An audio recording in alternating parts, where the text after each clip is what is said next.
KBS 시사기획청은 국내 언론 최초로 전국 요양병원의 항정신병제 처방 자료를 입수했습니다.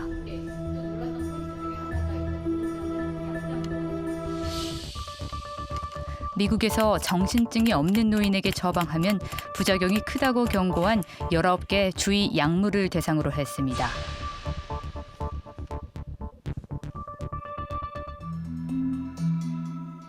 과연 우리나라 요양병원에서 얼마나 처방하고 있을까?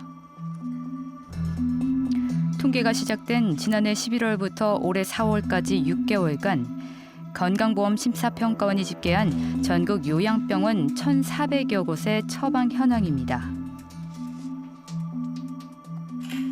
65세 이상 노인 환자 6만 6천여 명에게 처방된 항정신병제는 한 달 평균 233만 개였습니다.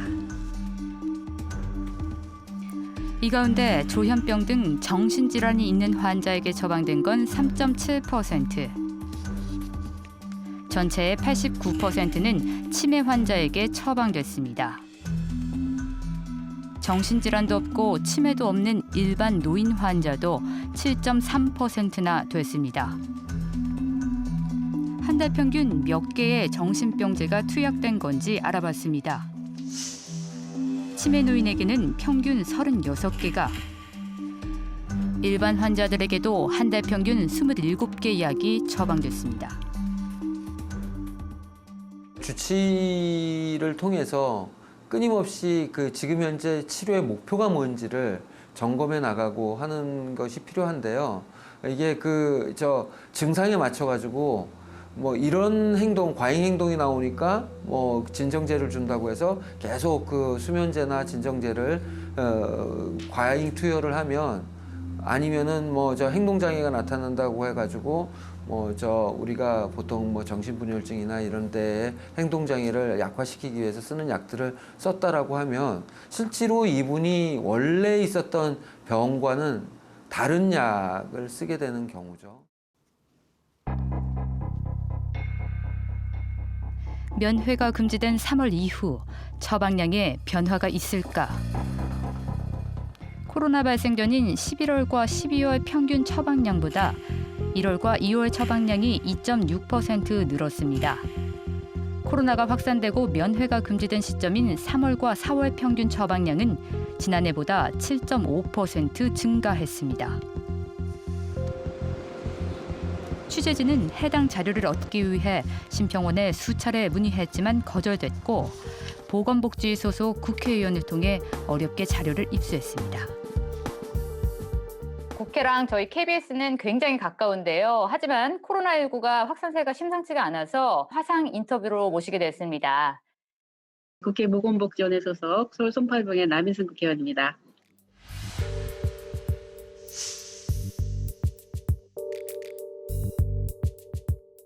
공개하신 자료를 보니 이 돌봄이 대체해야 할 곳에서 약물의 사용이 증가했다는 거죠. 그것도 정신병이 없는 노인들에게요. 이거는 우리가 코로나 시대에 어떻게 봐야 할까요? 결국은 그런 약물을 처방받음으로 인해서 여러 가지 계속 침대에서 머무르게 되고 잠자게 되는 어떤 신체적 구속에 이런 결과를 나온 것이 아닌가라고 생각을 하고 있습니다. 다 이렇게 요양병원으로 우리 어르신들을 모실 것인가에 대한 어떤 근본적인 문제를 생각을 해야 되기 때문에 지역사회 통합 돌봄이라고 하는 것을 지금 정부에서 시범사업을 하고 있는데, 이것을 빨리 전국화해서 확산을 시킬 수 있도록 또 국회에서도 예산을 많이 확보해야 되는 것이 아닌가라고 생각을 하고 있습니다. 노인 환자들에게 어떤 약물 처방이 늘어난 걸까? 코로나 사태 이전보다 80% 이상 처방이 늘어난 3가지 약물이 나왔습니다. 할로페리돌, 클로르프로마진, 테르페나진. 조현병 치료제로 오남용 씨 사망률 최대 1.7배 증가. 치매 환자 뇌혈관 질환 발생 3배 증가. 돌연사 위험까지. 모두 1950년대에 만들어진 1세대 항정신병제입니다.